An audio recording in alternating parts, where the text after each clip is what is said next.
I still remember the clink of the wine glass against my water goblet. It was one of those absurd moments in life you don't forget, like watching your house burn down while holding the garden hose. Everything felt slightly out of sync. The laughter, the shimmering cutlery, the too smooth jazz in the background. Fake, engineered. CEO Lawrence Carlyle, Larry to his friends, had just finished a smug toast to new chapters, his hand casually wrapped around the slender shoulder of his 22-year-old daughter, Aspen. She gave a half smile that didn't reach her eyes and leaned into him. I sat across from them, feeling like a ghost at my own funeral. I'd built Meridian Technologies from a dusty basement office to a multi-million-dollar logistics optimization firm. 19 years of sweat, sacrifice, and missed birthdays. I was employee number 3, back when we only had folding chairs and a single coffee machine with a cracked carafe. Larry came in during the second funding round, bringing charisma, venture capital connections, and a Rolex he liked to show off in meetings. Over the years, I'd come to accept that while I ran the back end, architecture, security, analytics, Larry played the face, the closer. It worked. Until Aspen. She was a communications grad with 18,000 Instagram followers and 0 work experience. Larry called her a creative visionary. I called her a PR liability in heels. That dinner was the final curtain. After dessert, cheesecake. With edible gold leaf, Larry looked across the table and said, "Jake, you've done great work, but Aspen's taking over product strategy. We're moving in a younger direction." The words felt unreal. I blinked. "You're replacing me with your daughter." He smiled with the smugness of a man who's never been punched in the face. "You'll still be compensated. Generous severance. We'll even keep you listed as an advisor if you want." Aspen sipped her wine, looked me dead in the eye, and said with a snort laugh, "No hard feelings, right? You've had your time." Everyone chuckled. Even HR rep Tanya, who'd been in my office crying last week over her mother's cancer treatments. Stood up, smoothed my tie. "Sure," I said. "No hard feelings." They laughed again. I walked out of the restaurant like a man heading to execution. But I wasn't broken. Not really. I was just paused. The next morning, I boxed up my office alone. My nameplate, a stack of old notebooks, and a stress ball shaped like a server. 19 years boiled down to a cardboard box and a bad taste in my mouth. They didn't know it yet, but they'd made a mistake. Not firing me, that was survivable. Underestimating me, that was fatal. The first week was the hardest. You don't spend nearly 2 decades building something and walk away without the walls closing in. I stared at the same patch of ceiling for days. Andrea, my wife, gave me space. She knew better than to push. "You going to mope or fight back?" she asked one night, sliding a cup of tea beside me on the kitchen counter. That was all I needed. Fight back. But revenge isn't rage. Rage is sloppy. Revenge is discipline. Precision. Time. I began where I always did. Data. You see, while they thought they were removing a cog from the machine, what they really did was cut out the motherboard. I hadn't just built Meridian's system architecture. I'd been the system. I had admin-level access to every server, every database, every internal communication channel. And in their rush to humiliate me, they forgot to revoke those privileges. Their mistake. My invitation. I started with email metadata. Quietly. Without triggering flags. Thousands of messages cross-referenced over years. I wasn't looking for gossip. I was looking for patterns, irregularities, discrepancies between what was said in meetings and what got billed to clients. It didn't take long. Buried in a quarterly report 6 months earlier was a vague $180,000 consulting fee to a shell company called Pinnacle Strategies. I'd never heard of them. No contracts, no deliverables, nothing on the books except the invoice and a wire transfer. Digging deeper, I traced the corporate registry. Pinnacle Strategies LLC was registered to a PO box in Delaware. The listed managing partner? Gregory. Langston, Aspen's boyfriend. Cute. Then there was the new social media agency, Vibecraft Digital, supposedly running Meridian's outreach. They billed $250,000 in 2 months, but their website was templated garbage and their client list non-existent. Guess who co-founded Vibecraft? Aspen Carlyle. Using a fake name, Ashlyn Vireo, I gritted my teeth. Larry had taken nepotism to a criminal level. He wasn't just installing his daughter, he was funneling cash into her projects and burying the evidence in vague line items. Most execs would never look close enough to notice. I did, because I built the reporting engine. I started documenting everything, creating mirrored backups on encrypted drives stored in multiple places, Dropbox, encrypted USBs, even a dead letter dropped to my attorney. I didn't just want to blow the whistle, I wanted to time the detonation. Next, I needed a trigger. Larry had announced an all-hands meeting 2 weeks from then, celebration of Meridian's bright future. Shareholders, board members, investors. It would be the perfect storm of smug optimism. I marked it on my calendar with a blood-red X, but I needed one more thing. Leverage. If I just exposed Aspen and Larry, they'd call it a misunderstanding, fire an accountant, and close ranks. I needed a co-conspirator with something to lose. Enter Vincent Mao, Meridian's VP of Finance. We weren't close, but we had history. And I knew one thing about Vincent. He hated surprises. I found him in a cigar bar downtown, sipping whiskey like he was in a Bond film. "Jake?" he said, blinking. "Thought you were gone." "Just fading into the shadows," I said, sliding into the booth. "Figured you'd want to see something before it blows up in your face." I handed him a burner tablet, preloaded with a curated selection of documents. He scrolled in silence for a full minute. His jaw tightened. His eyes went still. "You knew about this?" he asked finally. "Found it after you let me go." "You didn't know either." He exhaled hard. "Jesus. That's embezzlement." I nodded. "And it's in your department." He stared at me. "You're setting me up." "No," I said calmly. "I'm giving you a choice. You can be the guy who buried the truth or the guy who helped stop it. That meeting in 2 weeks. Everything drops then. With or without you." Vincent downed the rest of his whiskey. "You're insane." "No," I said, standing. "I'm just done being loyal to people who see me as expendable." As I walked away, I felt the shift, the quiet turning of gears. He'd help, not out of conscience, out of survival. The plan was coming together. But I had one last wild card to play, and it wore lipstick and designer shoes. Aspen Carlyle. 2 days before the meeting, I hacked into her cloud storage. She used the same password across multiple accounts. EPEN Rules 1. God, they really do think they're untouchable. Inside her drive, I found everything I needed. Emails bragging about her ghost clients, photos of luxury purchases bought with company money, even selfies in a private jet she tagged as client paid. All time-stamped and GPS tagged. I packaged it all, and I waited.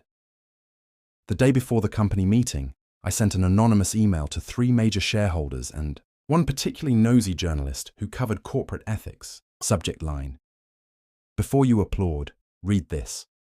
I attached the report, all 147 pages of it. The kindling was stacked. The match was lit. Tomorrow it would burn. The ballroom at the Meridian Grand was packed by noon. Glass walls gleamed. Crystal centerpieces glittered under soft LED lights. Larry stood near the stage, schmoozing investors like a televangelist selling salvation. Aspen floated around in a white blazer dress, all smiles and fake modesty. She looked at me once, didn't recognize me in the back corner. Good. Vincent arrived late, his face pale but set. He avoided my gaze, but gave the smallest of nods. That was enough. The MC, a man paid far too much for speaking too little, welcomed everyone and began the fanfare. Today we celebrate not just growth, but vision. Under the leadership of CEO Larry Carlyle, Meridian Technologies has Phones buzzed, almost in unison.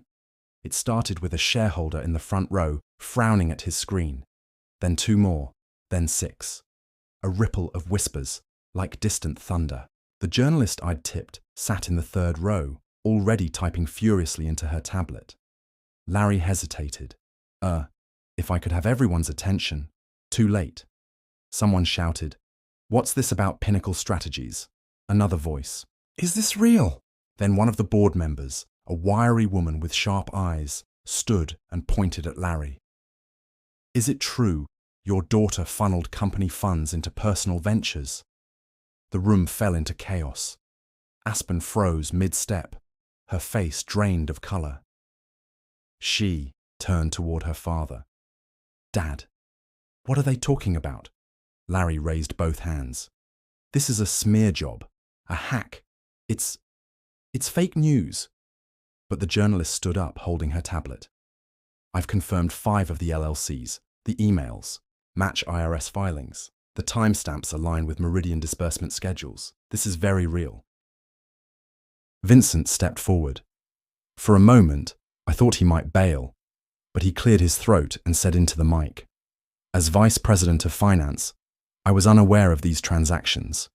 However, the evidence is credible. I've called for a forensic audit!" Aspen shrieked. "You traitor!" Security approached the stage as more board members began speaking over one another. The event spiraled. Investors walking out mid-speech, phones pressed to ears, the clink of glasses lost in the storm of panic. I watched from the back, calm. This wasn't vengeance, it was balance. I slipped out before the press caught wind of my face. Let the narrative shape itself. The next morning, the headlines roared. Meridian CEO under fire after 3 Entire's embezzlement uncovered. Daughter tied to fraudulent contracts. Company shares down 27%. Whistleblower triggers corporate meltdown. By Monday, Larry was suspended. Aspen deleted every social media profile she had.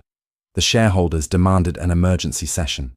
An interim CEO was named, Robert Chan, an old-school logistics guy with a moral compass and a sharp tongue. And then I got the call. "Jake," Robert said, "we'd like to discuss a formal offer." "Not interested in my old job," I said. "You won't be." They offered me a new position, Chief Integrity Officer, full executive powers, audit access to every department, report directly to the board, independent oversight. The role didn't exist until I forced them to need it. "I have conditions," I replied, handing over a sealed envelope the next day. Non-negotiable. Inside, my demands: full control of internal audit teams, a discretionary fund, whistleblower, protections, and a public apology, signed and published in every major business outlet. Robert glanced up. "That's a tall list." "So was 19 years of loyalty," I said coolly. He nodded. "We'll call you." By sunset, they had agreed to every word. A month later, I walked through the halls of Meridian HQ, not as a ghost, not as the guy who was fired, but as the man who had rewritten the rules. The employees didn't avoid my gaze. They nodded, respected, feared maybe, but the right kind of fear, not of reprisal, of standards. Aspen? She was reportedly living in Miami under federal investigation. Larry, still denying everything, though his silence said more than any press. Release. Vincent kept his head down, worked hard, and gradually earned back credibility. And me? I rebuilt my department from scratch. No yes men, no politics, just people who understood the cost of compromise. My office was smaller than Larry's had been. I didn't care. The windows overlooked the city skyline. A quiet reminder, sometimes you have to fall just to build from clean ground. Andrea surprised me one Friday with lunch. As we sat in the rooftop garden Meridian had ignored for years, she smiled over a sandwich. Still angry, I thought about it. The humiliation, the snickers at the dinner table, Aspen's smug face. Then I thought about where we were now. "No," I said. Not angry. Satisfied, I looked out over the skyline. the breeze catching the edges of my blazer. Satisfied, I said. But not done. She raised an eyebrow. There are still rot pockets in this place. I'm not here to climb. I'm here to disinfect.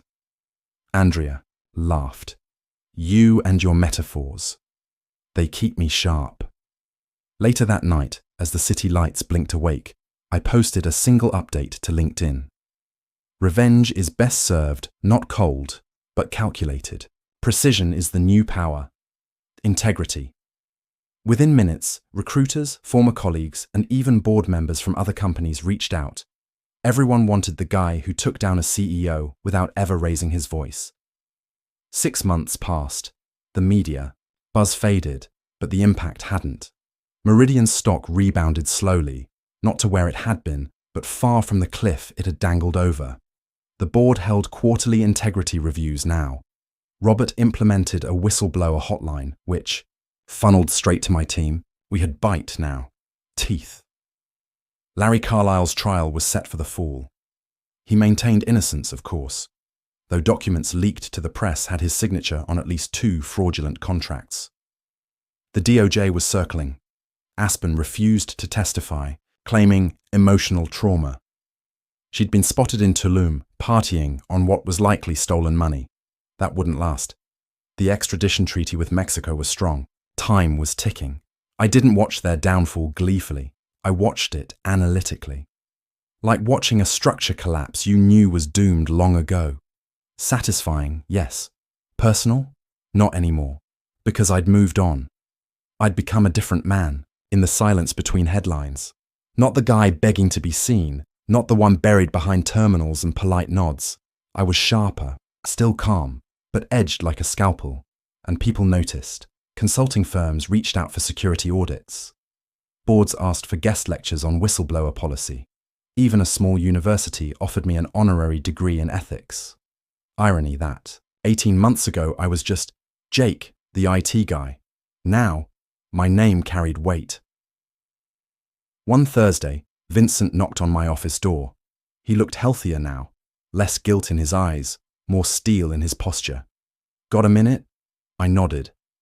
He closed the door. You heard about the whistleblower in logistics? Yup. Got the report this morning. Well, he named Travis. The guy I brought in. Did he? Vincent hesitated. Jake, I'm trying. I really am. I don't want to be the guy who turns a blind eye again. I leaned back. Then, don't. I think he's skimming from supplier contracts, inflating invoices. Then we pull the books. Quietly. You have my full support. He nodded slowly. I don't know if I would have made that call last year. You didn't. He swallowed hard, then offered a genuine, if quiet, thanks. No thanks needed. Just keep it clean. When he left, I glanced at the framed article on my wall. Corporate whistleblower turns company around. Underneath it, a quote I had them etch into a metal plate. Integrity is doing the right thing when no one's watching. Power is doing it when everyone is. By year's end, Meridian had posted its best quarter in 3 years, not because of flash or aggressive growth, but because people stopped stealing. Fraud had dropped 85%.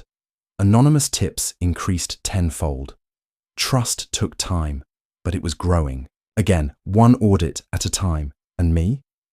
I turned down 2 job offers from other companies. The titles were fancy.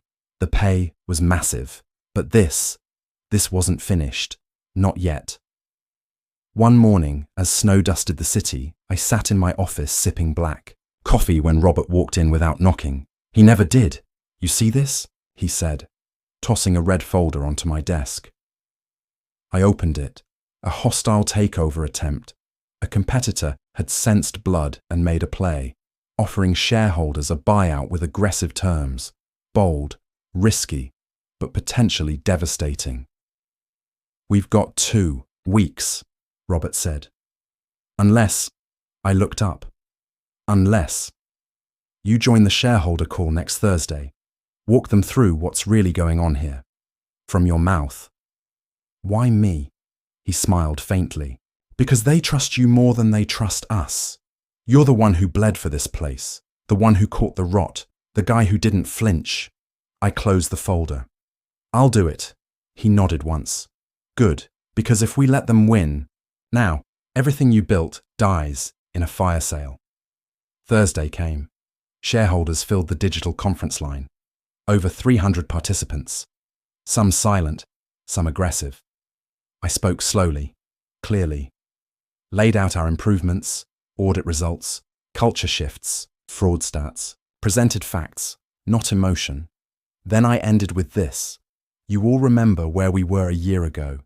You remember the lies, the fraud, the betrayal. And you remember who exposed it.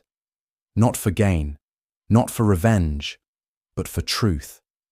That's the company we're building now. One where power doesn't silence principle. Silence. Then, one by one, votes came in. They rejected the hostile offer. Unanimously. I exhaled. That night, Andrea and I sat on our apartment balcony, watching the snowfall catch in the glow of the skyline. She curled beside me, warm blanket over, our legs. You're quiet, she said. Thinking. About? I sipped the wine she'd poured. How fast things rot when no one's looking. How slow it is to rebuild them. She rested her head on my shoulder. But worth it? Yeah, I said softly. Worth it. My phone buzzed. A message from Robert. Board voted. Your promotion's official. You're now Executive VP of Integrity and Compliance. Full board seat. Congrats. Andrea read it over my shoulder and grinned. VP now. Damn, that's sexy. I laughed. But inside, I felt something deeper. Not pride, not power, closure. The bridge they tried to burn under me. I'd rebuilt it in stone. Stronger, wiser, unbreakable. And as I looked out over the quiet city I helped save, they thought firing me would end me. They didn't know. I was just getting started.